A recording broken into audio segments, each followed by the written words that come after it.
고우의 대표 작품들. 빈센트 반 고흐는 후기 인상주의를 대표하는 화가로 그의 작품은 강렬한 색채와 역동적인 붓터치, 감정적인 표현이 특징입니다. 다음은 그의 대표적인 작품들과 각각의 상세한 설명입니다. 감자를 먹는 사람들. 고흐의 부친은 1882년 네덜란드 남부의 시골인 니넌의 작은 개척교회 목사로 부임했는데 고흐도 부친을 따라 이곳에 거주하면서 이듬해부터 2년간 그곳 농촌과 농민들의 삶을 그린 작품을 여럿 남겼으며 그중 한 작품이 바로 감자 먹는 사람들입니다. 고흐는 니넌 농민들의 빈곤한 삶에 깊이 공감했으며 이들의 어려운 삶과 그 와중에도 희망을 잃지 않고 살아가는 모습을 화폭에 담았습니다. 화가는 고흐가 이런저런 직업의 실패를 거듭하다가 27살에 택한 마지막 길이었는데 이 감자 먹는 사람들은 고흐의 초기작 중에서도 손꼽히는 명작입니다. 이 그림을 본 당시의 화가들은 칙칙하고 지저분한 색을 사용한 이 그림에 대해 그리 호의적이지 않았습니다. 하지만 고흐 본인은 이 작품을 상당히 좋아했으며 평생 이 작품을 자신의 대표작 중 하나로 생각했다고 합니다. 고흐는 여동생에게 보낸 편지에 감자를 먹는 농부를 그린 그림이 내 그림 가운데 가장 훌륭한 작품으로 남을 것이다 라고 쓰기도 했습니다. 그림 왼쪽의 의자 뒤편에는 고흐 자신의 서명이 담겨 있습니다. 고흐가 이 작품에 얼마나 많은 애착을 갖고 있었는지를 보여주는 대목입니다. 하지만 그림이 전반적으로 어두운 색채여서 그런지 쉽게 알아보기는 어렵습니다. 노란집. 고흐가 프랑스 아르레 만든 화가들의 공동 화실로 고흐와 폴 고갱이 갈등이 있었던 장소입니다.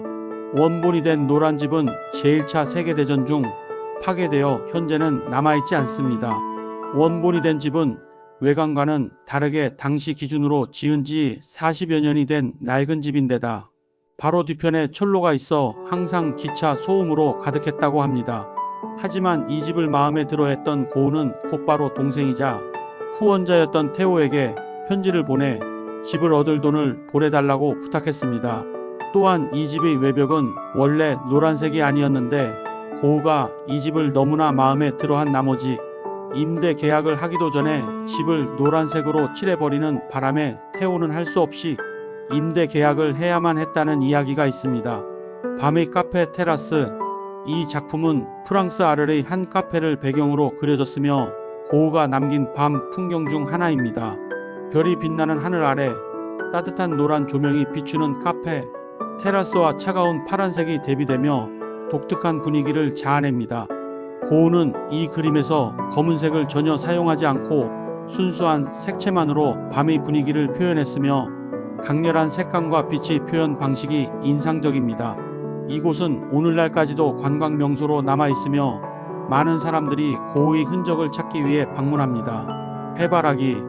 고흐는 총 11점의 해바라기 연작을 남겼으며 가장 유명한 것은 1888년과 1889년에 그린 작품들입니다.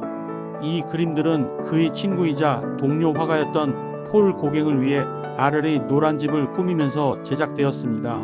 작품에는 노란색과 오렌지색의 다양한 해바라기가 화병에 담겨 있으며 강렬한 색감과 두터운 질감의 붓터치가 돋보입니다. 해바라기는 생명과 희망을 상징하면서도 시든 꽃은 죽음을 암시하는 등 고흐의 삶과 감정이 양면성을 반영합니다. 자화상.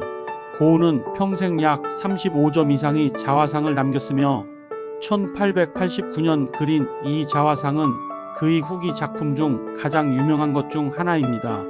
이 작품에서 고흐는 푸른색과 녹색 톤이 두드러진 배경 속에서 진지한 표정으로 자신을 응시하고 있습니다. 그의 얼굴은 비교적 차분한 색감이지만 붓터치를 통해 감정의 혼란과 불안을 드러내고 있습니다. 특히 그의 강렬한 눈빛은 보는 이로 하여금 고흐의 내면을 들여다보는 듯한 느낌을 주며 감정적으로 깊은 울림을 줍니다. 별이 빛나는 밤. 별이 빛나는 밤은 고흐가 생레미 정신병원에 입원해 있던 시절 창문 너머로 본 밤하늘을 그린 작품입니다. 이 그림은 그의 감정 상태와 내면의 불안을 반영하는 대표적인 작품으로 평가받습니다. 배경에는 마을과 언덕이 보이며 하늘에는 소용돌이 치는 듯한 구름과 황금빛 별들이 강렬한 대비를 이루고 있습니다. 특히 중앙의 거대한 사이프러스 나무는 하늘과 땅을 연결하는 듯한 신비로운 느낌을 줍니다. 이 작품은 단순한 풍경화라기보다 고흐가 자신의 감정을 색과 붓터치로 표현한 초현실적인 작품으로 해석됩니다. 까마귀가 나는 밀밭. 까마귀가 나는 밀밭은 고흐가 생을 마감하기 직전에 그린 마지막 작품 중 하나로 알려져 있습니다. 거친 붓터치와 강렬한 색채, 그리고 어두운 분위기가 특징적입니다. 그림에는 푸른 하늘과 노란 밀밭이 펼쳐져 있으며 검은 까마귀들이 날아다니고 있습니다. 곧 폭풍이 몰아칠 듯한 분위기가 감도는데, 이는 고흐의 불안한 정신 상태와 고독한 감정을 상징하는 것으로 해석됩니다. 특히 중앙에 있는 갈림길은 인생의 선택과 혼란을 나타내는 것처럼 보이며, 이 작품은 그의 마지막 순간을 암시하는 듯한 느낌을 줍니다. 이 작품들은 고흐의 예술적 특징과 내면 세계를 잘 보여주는 대표적인 그림들입니다.